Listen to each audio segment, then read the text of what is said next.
Hey guys, what's up? It's the Electrical Code Coach, and this is the Electricians in Action, where we get together and we talk about the code every morning before we go out and fight the good fight. You can catch the EIA every day at 9 a.m. Let's get to it. All right, guys, today we're going to be taking a look at the concept of what is an open circuit.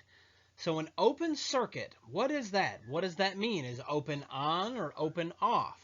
And this is something that, used to confuse me for a long time until I finally worked out a system, and it helps me remember it every single time. Now, whether we're talking about a contactor, whether we're talking about a switch, whether we're talking about anything, what is the difference between open and closed? Let's jump into it now.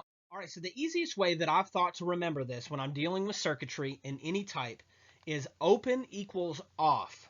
Open, off. They got the double O, right? So if it's open, that means it's off.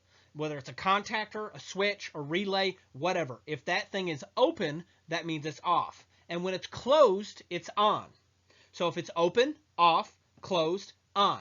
And that's the easiest way for me to remember it. So just remember the double O. The double O is off. Open, off, closed, on.